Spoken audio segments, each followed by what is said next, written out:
दोस्तों नमस्कार। आज मैं कुछ बात आपसे करूंगा। सबसे पहले कि आयुर्वेद क्या है। हम अक्सर आयुर्वेद के बारे में ये सोचते हैं कि कोई जो चटनी चूरन बना के देते हैं लोग, वो आयुर्वेद है। हम ये सोचते हैं कभी कभी कि कहीं कहीं कोई साधु बाबा आते हैं, कुछ जड़ी बूटी देते हैं गले में पहनने के लिए या लगाने के लिए, उसको हम आयुर्वेद मानते हैं। या हम आयुर्वेद उसे मानते हैं जो रोड के किनारे कहीं भी तंबू लगा करके चीज़ों को बेचते हैं, हम उसको आयुर्वेद मानते हैं। हम आयुर्वेद उसे मानते हैं जो अपने बिजनेस के लिए कुछ पैकेट बना करके हर्बल के नाम पे बेच रहे हैं, हम उसको आयुर्वेद मानते हैं। एक नेटवर्किंग के थ्रू बेच रहे हैं, उसको आयुर्वेद मानते हैं। रियल दोस्त ये है नहीं। आयुर्वेद अपने आप में एक बहुत बड़ी चीज़ है। और मैं ये कहना चाहूँगा, जो स्थिति चल रही है आज दिखाई भी दे रहा है, हम कहीं न कहीं अगर आयुर्वेद को भूल रहे हैं, आयुर्वेद को नहीं अपना रहे हैं, तो आयुर्वेद का कल क्या होगा ये तो बात की बात है। लेकिन मानवता नष्ट होती नज़र आ रही है। आज कोई भी बीमारी ठीक नहीं हो रही है, कोई भी बीमारी ठीक नहीं हो रही है, क्योंकि कहीं ना कहीं हम बीमारी को ठीक नहीं कर रहे हैं। हम अपने लाइफ स्टाइल को नहीं बदल रहे हैं, हम उन जड़ी बूटियों का इस्तेमाल नहीं कर रहे हैं जो रियली में काम करता हो।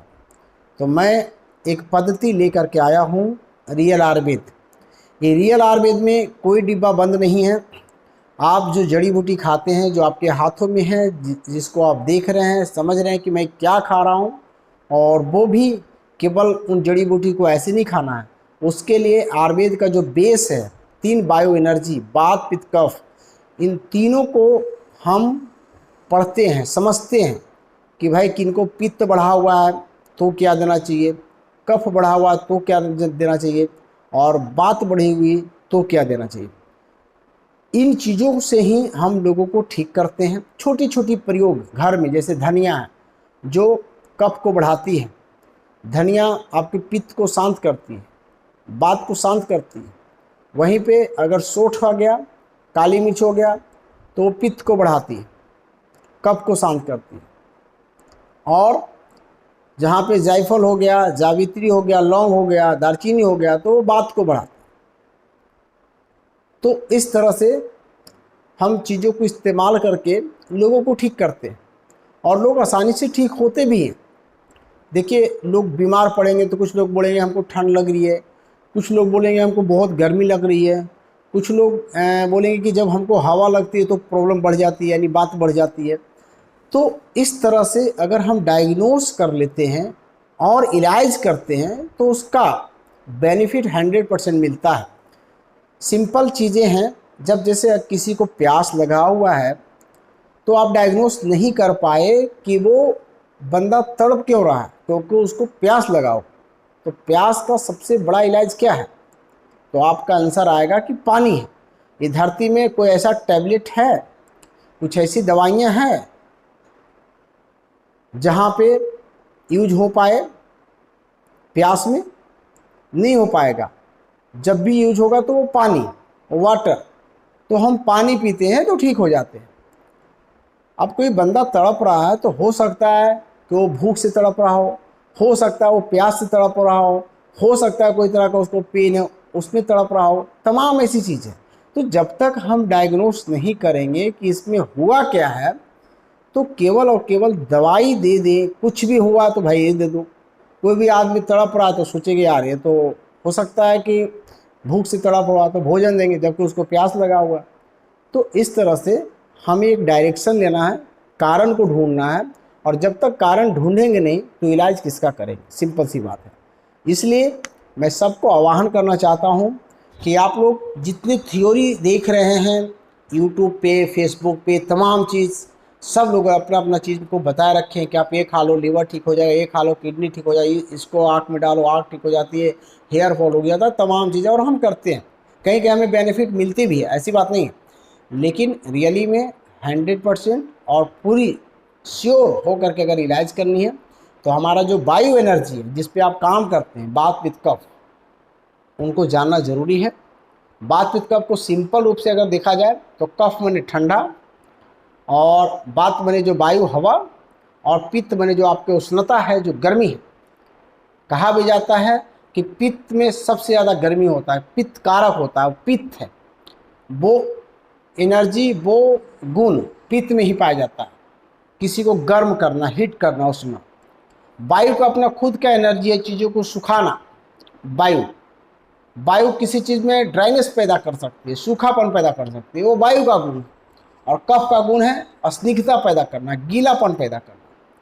तो इसको अगर हम फिजिक्स के दृष्टि से देखते हैं तो कफ को हम बोलते हैं पोटेंशियल एनर्जी, पोटेंशियल एनर्जी है ना, स्थिर अवस्था में रहता है। इसके बाद जब हम वायु को देखते हैं तो बोलते हैं काइनेटिक एनर्जी, गतिज ऊर्जा बोलते हैं, क्योंकि वायु गति करती है। और जब हम पित्त को देखते हैं तो उसको बोलते हैं थर्मल एनर्जी, जिसको तापीय ऊर्जा बोलते हैं फिजिक्स में। अगर हम केमिस्ट्री के हिसाब से देखें तो इसमें एक बेस है, एक लवण है और एक एसिड है। वायु एसिड, एसिड का काम है काम करना, गति करना, एसिड चीज़ें हो गई। इसके बाद किसी चीज़ को ठंडा करना, बेस अल्कलाइन, अगर कोई चीज़ अल्कलाइन मोड में जाता है तो कूल मोड में जाएगा, ठंडा होगा। और एक होता है लवण, लवण से पित्त बढ़ती है, जानते हैं, बोलते हैं कि भाई वो नमक खाओगे पित्त बढ़ जाएगी, है ना, बीपी बढ़ जाएगी। तो इस तरह से हम यूज करते रहते हैं। अगर एक और रूप देखा जाए तो जिसको हम बोलते हैं द्रव रूप, तो पित्त अधिकतर द्रव रूप में ज़्यादा होती है, द्रवता होती है उसमें पित्त। इसके बाद ठोस रूप में आपका कफ का दिया जाएगा, क्योंकि उसमें धरती तत्व है मिला हुआ। और अगर इसको वाष्प के रूप में हम देखें तो वो वायु है। तो इस तरह से 3 एनर्जी होती ही होती है, चाहे आप एलोपैथ से इलाज करो, आयुर्वेद से करो, या कोई भी नेचुरोपैथ हो, यूनानी हो, सिद्धा हो, तो हमें कहीं ना कहीं ये एनर्जी है जिसको हम हटा नहीं सकते हैं, बॉडी में चल रही है, ये फिक्स्ड है। तो इसके अकॉर्डिंग अगर हम इलाज नहीं करेंगे, बात पीत को शांत नहीं करेंगे, तो किसी भी औषधि से चीज़ों को हम ठीक नहीं कर सकते हैं। इसलिए मेरा ये कहना है कि आइए आयुर्वेद को सीखिए, शुद्ध आयुर्वेद सीखेंगे, रियल आयुर्वेद को सीखेंगे तो आप अपने तो बचेंगे ही बचेंगे, अपने परिवार को बचा पाएंगे, आस पास को अच्छा कर पाएंगे। और मैं सबसे बड़ी बात बताना चाहता हूँ कि आप दुनिया का सबसे अमीर आदमी बन जाएंगे। अमीर आदमी का मतलब नहीं होता कि बहुत ज़्यादा धन हो गया तो हम अमीर हो गए। अमीर का मतलब होता है कि आयुर्वेद को सीखेंगे तो अच्छा नेचर आएगा, आपके पास एक अच्छी ज्ञान होगी, समाज में आपका एक नाम होगा। प्रत्येक लोग नाम के लड़ते हैं, अगर किसी को ठीक कर देते, किसी को पैसा बचा देते तो वो नाम लेगा, बोलेगा भगवान हमको आप बचा लिए। ऐसे भी डॉक्टर को सेकेंड भगवान बोला जाता है। और आप कहीं सस्ते प्रयोग से उसको अगर रक्षा करते हैं, उसको बचाते हैं, तो ऐसे स्थिति में वो आपको भगवान का दर्जा देगा, आपको आशीर्वाद देगा।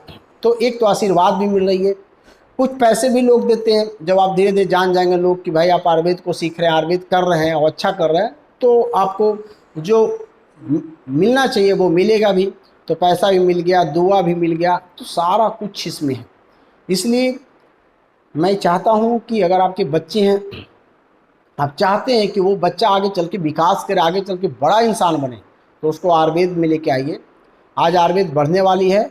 आप ये नोट कर लीजिए कि 2030 तक के सबसे ज़्यादा पैसा खर्च कहाँ होगा, तो हेल्थ पे ही होगा, क्योंकि हेल्थ का ग्राफ धीरे धीरे बढ़ रहा है सबसे ज़्यादा, और उसमें सबसे सर्वोपरि सबसे आगे आने वाला है आयुर्वेद। तो अभी से ही तैयारी कर लीजिए बच्चों को आयुर्वेद 2030, अभी तो टाइम है, 7 से 8 साल है टाइम आपके पास। तो इतना में तो कोई भी बच्चा अगर 10th 12th किया हुआ है तो बहुत अच्छा आयुर्वेदाचार्य बन जाएगा, बहुत अच्छा उनके पास ज्ञान हो जाएगा। तो मैं अपनी थ्योरी से एजुकेटर बना रहा हूँ। हमारे इंडिया में 300 एजुकेटर हैं जो एजुकेट हो रहे हैं, प्रत्येक स्टेट से लोग जुड़े हुए हैं। इतना ही नहीं, बाहर के 35 देश तक लोग भी जुड़े हुए हैं, उसमें ही भारतीय इंडियन ही है। कोई वहाँ पे इंजीनियरिंग का जॉब कर रहे हैं, कोई कुछ कर रहे हैं, लेकिन वो आयुर्वेद को सीख रहे हैं। किस लिए? उनका 2 मकसद है। एक मकसद है कि अगर मैं स्वस्थ रहूं और रहना चाहता हूं तो मुझे आयुर्वेद जानना चाहिए, उसके नियमों को जानना चाहिए। दूसरा उनका उद्देश्य है कि जब मैं रिटायर्ड हो जाऊंगा, कुछ ऐसा लगेगा कि अब हमारा काम नहीं, तो मैं इंडिया आकर के लोगों को सेवा कर सकता हूँ। सेवा कैसे करेंगे? जब आपको कुछ जानकारी रहेगा। सेवा तो लोग किसी को पैसा दे के करते हैं, सेवा कुछ ज्ञान दे के करते हैं, हम लोगों को बचा के सेवा कर सकते हैं। आज हो क्या रहा है कि देखते हैं कि लोग ट्रेंड चली हुई है ना, क्राउड फंडिंग, क्राउड फंडिंग यानी भीड़ से पैसा इकट्ठा करना। तो भीड़ से हम पैसा इकट्ठा कैसे करते हैं? किसी का कहते हैं लंग्स खराब हो गया तो पैसा दो, पैसा पूरा इकट्ठा हो रहा है, कौन देगा? कोई 100 रुपये दो, 200, 500, 1000, 2000, जो जितने सक्षम है, लाखों रुपया। ये सारा पैसा कहाँ जाता है? ये विदेश चला जाता है आपका, समझे तो। देखिए ना, एक चला था 16 करोड़ का इंजेक्शन, 16 करोड़ का इंजेक्शन, कि भाई उनको लगाया जाएगा 16 करोड़ का इंजेक्शन। ये क्या था? कि आपके नर्व को ठीक कर देगा, स्पाइनल में जो प्रॉब्लम आता था, है ना। तो वहाँ पे क्या होता था कि बच्चे सूखने लगते थे धीरे धीरे, उनकी लंग्स जकड़ जाती है, सूख जाती थी और वो डेथ कर जाते। बहुत ऐसे लोग हैं। तो यहाँ पे हो क्या रहा है? SMA बीमारी बोलते हैं इसको, SMA। तो SMA के लिए 16 करोड़ रुपए इलाज दे रहे हैं। और कंपनी से पूछिए कि क्या इसको देने के बाद गारंटी है कि बच्चा सुरक्षित रहेगा? ही इसकी गारंटी भी नहीं। जैसे और एलोपैथ की कुछ भी मेडिसिन लेते हैं, इंजेक्शन लेते हैं, तो उसकी कोई गारंटी नहीं होती है, तो वैसे उसका भी कोई गारंटी नहीं, लग बाई चांस है। हीट एंड ट्रायल, एलोपैथ चलती हैं हीट एंड ट्रायल पे, लग गया तो लग गया, नहीं तो गए तो गए। तो इसके लिए हम 16 करोड़ रुपया भारतीय, चाहे हम दे चाहे कोई दे, 16 करोड़ तो नष्ट हुई ना। और मैं बता देना चाहता हूं कि आयुर्वेद में सभी चीज़ों को इलाज है। आयुर्वेद जो कर सकता है औषधीय प्रयोग में, दुनिया का कोई शक्ति वैसा नहीं कर सकता। मैं यहाँ से इस चीज़ को बताना चाहता हूँ कि आयुर्वेद औषधीय में सबसे ऊपर है, ऊपर लेवल का। क्योंकि इसमें डॉक्टर तो ऑपरेशन करते नहीं हैं, ऑपरेशन नहीं होती है, तो क्या देना पड़ता है? इंजेक्शन देते हैं। तो कहीं ना कहीं बच्चा में कुछ तो ऐसी चीज़ें आई, इसमें खास करके देखा जाता है कि वात प्रकृति के लोग रहते हैं, वायु बढ़ने लगती है और वायु और कफ की प्रॉब्लम होती है। इसकी कफ को धीरे धीरे वायु सुखाते रहती है, और एक जब होता है ना कि आपके अंदर सिस्टम बंद हो जाता है, अग्नि कमज़ोर हो जाती है पूरी तरह से, तो बच्चे को भूख नहीं लगना, दिन भर रोना, खाना नहीं, और बॉडी पूरी अकड़ जाती है, मूवमेंट बंद होने लगता है। तो यहाँ पे बात और कफ की अलामत होती है। तो हम इन चीज़ों को समझते नहीं। मान लिया कि आपने इंजेक्शन लगा दिया और छत पर से कूद जाएंगे, तो क्या हड्डी नहीं टूटेगी? ऐसा दवा आज तक तो नहीं बना है। तो कहीं ना कहीं हमें परहेज करना ही पड़ेगा। कहीं ना कहीं अपनी लाइफ स्टाइल को समझना होगा कि बच्चों को बीमारी क्यों होगा, ऐसे में बीमारी क्यों होगा। सर्वाइकल मस्कुलर एट्रोफी क्यों हुआ, जिसको स्पाइनल मस्कुलर एट्रोफी बोलते हैं। तो स्पाइनल मस्कुलर एट्रोफी जो बीमारी हो गया, जो स्पाइन में है मस्कुलर एट्रोफी होता है, चीज़ें क्या होती है, एट्रोफी चेंजिंग हो जाती है, सिकुड़ने लगती है, सूखने लगती है। तो ये क्यों हो रहा है? कहीं ना कहीं कुछ ना कुछ तो इसके बॉडी में पला, लेकिन हम जाने नहीं। बस 16 करोड़ आज बहुत सारे भारतीय बच्चे ऐसा हो रहा है। बहुत ज़्यादा प्रचार में देखता हूँ और मुझे दुख भी होता है और हंसी भी लगती है। हंसी इस बात की लगती है कि बड़े बड़े विद्वान लोग भी इसमें वो क्या बोलते हैं, गच्चे खा जाते हैं, उनको पता ही नहीं है। ठीक है, आप बहुत ज़्यादा मैथमेटिशियन हैं, बहुत बड़ा नाम है इंडिया के अंदर, लेकिन बेस को समझिए कि हेल्थ क्या है, हेल्थ साइंस को समझिए। और हेल्थ के साइंस को हम केमिकल बिहेवियर पे बुक्स पढ़ करके या कोई डायरी ले करके, जैसे मेरे पास एक बुक्स है, अब मैंने इसको पढ़ा, अब ये क्या है, योग रत्नाकर है बुक्स। ऐसे तमाम बहुत सारे अच्छे अच्छे बुक्स हैं पढ़े हुए। देखिए, चीज़ों को पढ़ते हैं, इन चीज़ों को, बहुत सारे ऐसे बुक्स पढ़े हुए हैं, देखिए बहुत सारे बुक्स हैं। तो कहना है कि केवल इस बुक्स को हम पढ़ेंगे और पढ़ करके हम बहुत बड़ा काम कर लेंगे, ऐसा नहीं होता है। हमें समझना होता है।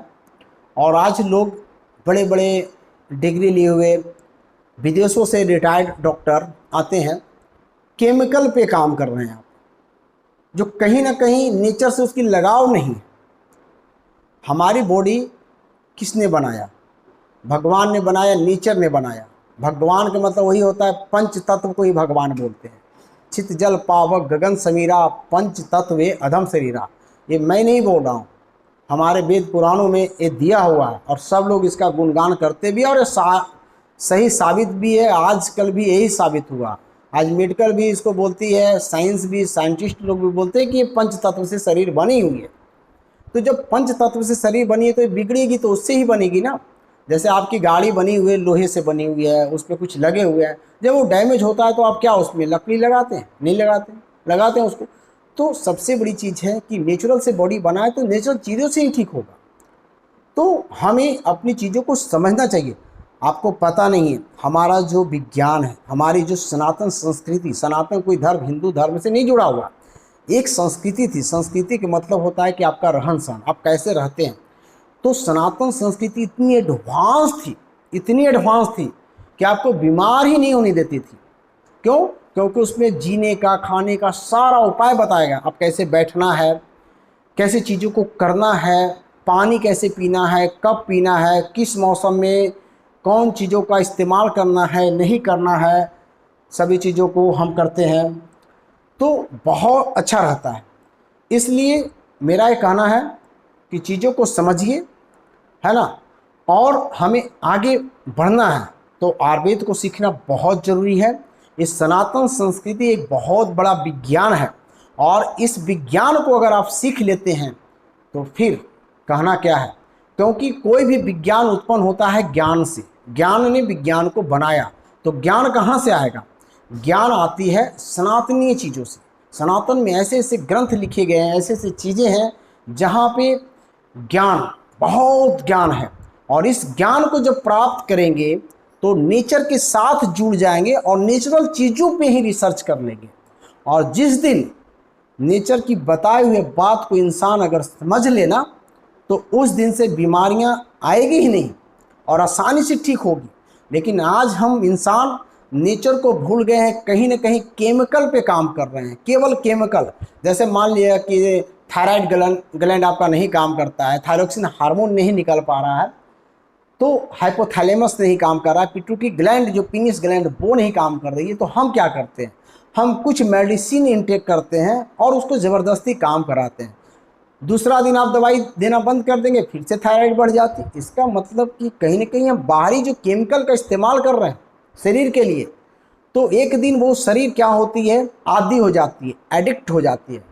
और हमारा फंक्शनली जो हमारा हार्मोन का सिक्रेशन जो क्लॉक है, वो क्लॉक कहीं ना कहीं पूरी तरह से डिस्टर्ब हो जाती है और हम जिंदगी भर के लिए एक जाल के अंदर फंस जाते हैं और बीमार रहते हैं और डॉक्टर की दवाइयाँ खाते रहते हैं। दिन प्रतिदिन वो बढ़ता चला जाता है। फिर थायराइड के बाद बहुत बीमारियाँ आते रहती है, साथ साथ में जुड़ते रहती है, क्योंकि उसकी साइड इफ़ेक्ट्स होती है।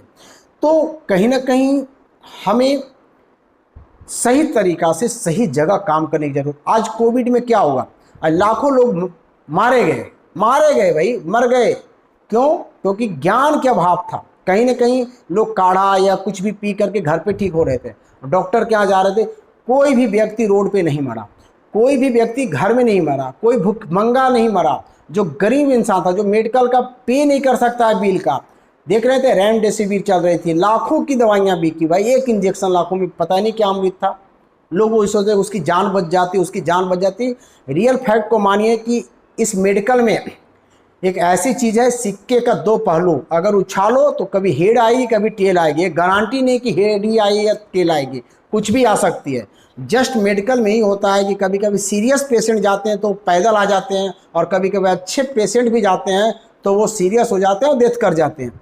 इसका मतलब है कि वो रहस्य जो ऊपर कोई बैठा हुआ है ना, वो सब कुछ जान रहा है। हम कठपुतली की तरह घूम रहे हैं, नाच रहे हैं, अपना अभ्यास कर रहे हैं, रियल में हम नेचर को समझ नहीं पा रहे हैं। तो आज लोगों को अगर ठीक होना है तो अपने नेचर को समझे।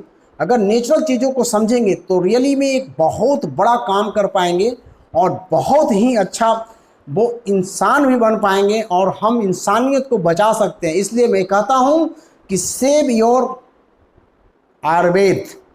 आयुर्वेद में बहुत ऐसे बीज हैं, हाइब्रिड कर रहे हैं लोग, उससे ठीक नहीं हो सकता। लोग भोजन मिल सकता है, खाना खा सकते हैं, ठीक नहीं हो सकता है।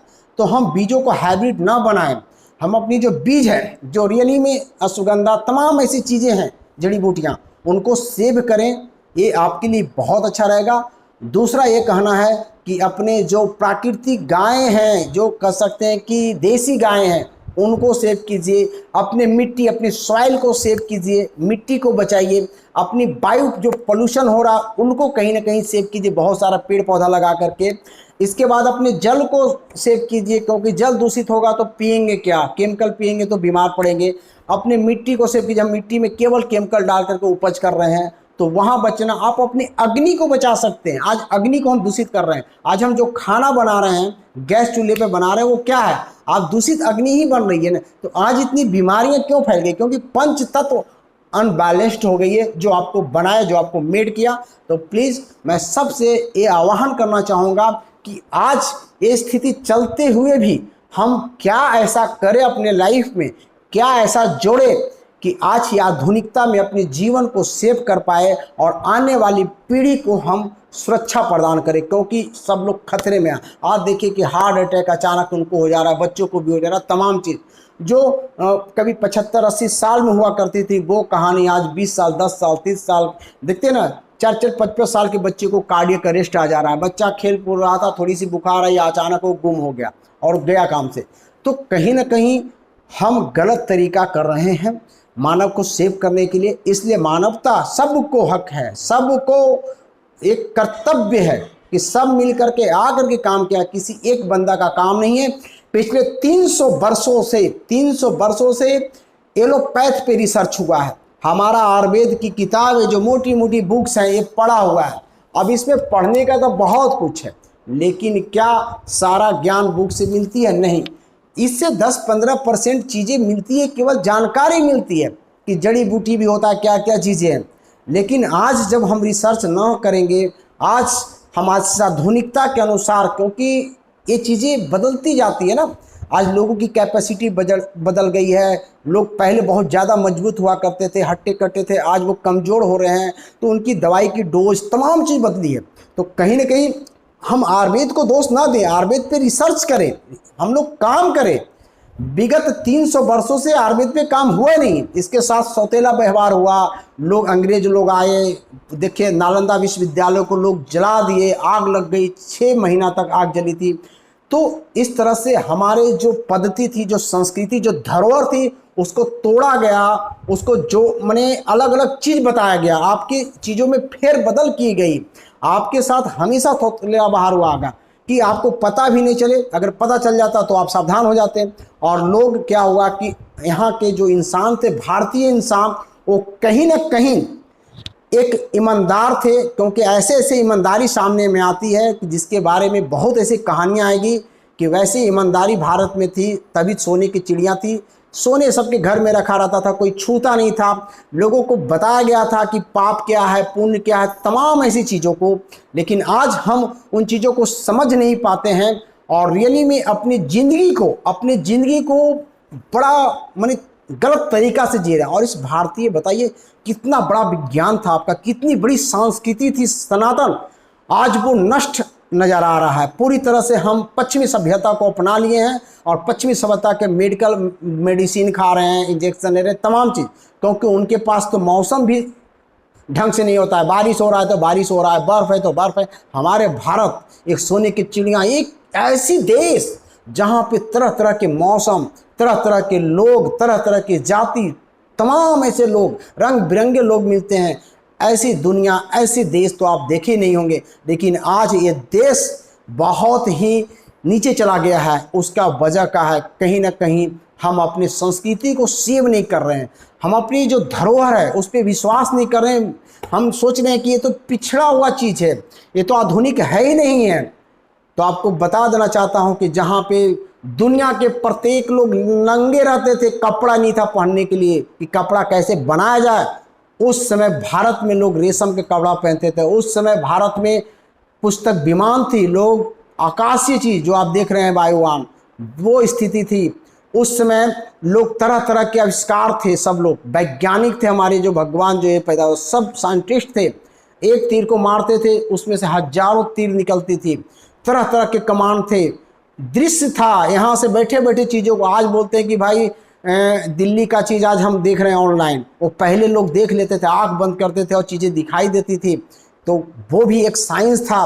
वो साइंस था उस समय कि धरती से जुड़ी हुई जो आपके तीर धनुष धनुष जब उठाते थे राजा महाराजा लगे उठाने के लिए तो वो उठती नहीं थी, धरती साथ में कनेक्ट हो जाती थी। तो ऐसे साइंटिस्ट थे आपके भगवान राम कि उन्होंने कुछ ऐसी बटन दबाया, कुछ ने ऐसे मंत्र पढ़ा, उसके बिहेव पे चीज़ें छूट जाती थी, अलग हो जाती थी। एक कहीं मंत्र की बात नहीं है, एक साइंस थी। आज से बहुत पहले जब फ़ोन का आविष्कार नहीं हुआ या मोबाइल नहीं आया तो हम बोलते थे कि भाई दिल्ली में कोई बोलेगा हम सुन लेंगे, तो आप बिलीव ना करते। लेकिन आज बिलीव हो रहा है ना। फिर बोलते कि भाई तार लगा, वायर से जुड़ा हुआ। आज देखिए लोग बिना वायर के लोग सुन रहे हैं, चीज़ों को देख रहे हैं। पहले हम बात को सुनते थे, अब हम स्क्रीन पे उसके वीडियोस देख रहे हैं। तो ये सब चीज़ें तो है ही है ना, पहले भी था, है। अब जितना हम रिसर्च किए टेक्नोलॉजी पे तो हमें प्राप्त हो गया। अब स्थितियां क्या है कि आज हम कहीं ना कहीं हम रिसर्च नहीं कर पा रहे हैं आयुर्वेद पे। तो आयुर्वेद पे हमें रिसर्च करना चाहिए था। और आयुर्वेद पे जिस दिन आपने रिसर्च कर लिया, कैंसर, हार्ट की प्रॉब्लम, किडनी की प्रॉब्लम, अरे भाई आराम से ठीक होने वाला चीज़ है। लेकिन कहीं ना कहीं बलिदान देना पड़ेगा, त्याग करना पड़ेगा, सीखना पड़ेगा। शॉर्टकट में नियम नहीं चलेगा, बस एक कैप्सूल खा ले काम हो जाएगा। हमें अपने जीवन को समझना होगा कि ये जीवन कैसे मिली, ये जीवन चलती कैसे है, शरीर क्या है, ये आत्मा परमात्मा मन की प्रवृत्तियाँ क्या है, हम कैसे बीमार पड़ते हैं। मन से अगर गलत सोचते हैं तो भी बीमार पड़ जाती है फिजिकल बॉडी आपका। तो हमारे बॉडी को भी भागों में बांटा गया है। 5 कोष इसको बोला जाता है। मन में कोष बोला जाता है, अन्न में कोष बोला जाता है, भाव में कोष बोला जाता है। तो बहुत सारे कोषीय चीज़ जिसमें जुड़ा हुआ है। तो हम कहीं ना कहीं अगर बॉडी को बैलेंस करते हैं सभी चीज़ों को समझ करके, तो रियली में एक बहुत बड़ा ग्रेट काम कर पाएंगे। इसलिए आइए मैं इन चीज़ों को सिखा रहा हूँ। और आज 300 एजुकेटर जो पूरे भारत में इन चीज़ों को सीख करके, आज मेडिकल की जो दवाइयाँ वो बंद हो चुकी है। इसके बाद मेडिकल की जो बोर्ड थी उनके माइंड में ये डॉक्टर वो डॉक्टर, वो सारा उनका बंद हो चुका है। और आज जीवन को बहुत तरीका से जी रहे हैं, लाखों रुपया उनका सेव हो रहा है और शरीर भी बच रहा है। तो क्यों न हम ऐसे विद्या को सीखे जो हमें एक बड़ा इंसान, एक अच्छा इंसान बना सकता है। इसलिए रियल आयुर्वेद को सीखिए, रियल नॉलेज के साथ आपकी ज़िंदगी संवर जाएगी, आपकी ज़िंदगी बन जाएगी, आपकी सोच बन जाएगी।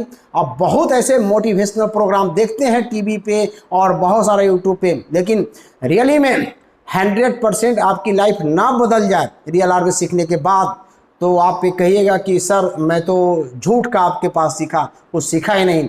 मैं चैलेंज करता हूँ, मैं आपको डेफिनेटली इस बात को बोलता हूँ कि ज़िंदगी बदल जाएगी। So thank you. मैं आयुर्वेदाचार्य पंकज कुमार। आज रियल आयुर्वेद को मैंने बनाया, आयुर्वेद तो पहले से था लेकिन मैंने रियल आयुर्वेद इसमें कनेक्ट किया हूँ। वजह क्या था कि आज मिलावटी चीज़ें ज़्यादा चल रही थी आयुर्वेद के नाम पे, लोग पैक में बंद करके बेच रहे थे, तमाम ऐसी एक बिजनेस की प्रोपगंडा। लेकिन मैंने बोला कि नहीं भाई, आप हम पे भी मत विश्वास करो। आप रियल आयुर्वेद को अपने हाथों में, अगर धनिया है, काली मिर्च है, बहुत सारे जड़ी बूटियाँ जो सामने, सुगंधा है, तुलसी है, गिलोई है, इन चीज़ों को आप देखो आप क्या खा रहे हो और किस चीज़ की आवश्यकता आपको है। क्योंकि रियल आयुर्वेद रियल नॉलेज से चलती है। तो इन चीज़ों को जब आप समझेंगे तो रियल में आप धन्य धन्य हो जाएंगे और आपकी ज़िंदगी पूरी संवर जाएगी। और आने वाली पीढ़ी भी आपको बोलेगा कि मेरा जो परिवार था, मेरा जो दादा चाचा जो भी आप कहते हैं, वो मेरे लिए बहुत अच्छा काम करके गए। और आज उसका यानी आपका बलिदान, आज लोग बलिदान दिए तो आज़ादी का जश्न आप मना रहे हैं। लोग कहीं ना कहीं खून दिए तो आज़ादी मिली। तो आज हम और आप को मिल करके कुछ ऐसा कर दें कि आने वाले पीढ़ी को आराम हो जाए, उनको एक अच्छा ज्ञान मिल जाए, उनको एक अच्छा हेल्थ मिल जाए। So thank you. मैं फिर दूसरे वीडियो में मिलूँगा। जब तक के लिए जय रियल आयुर्वेद।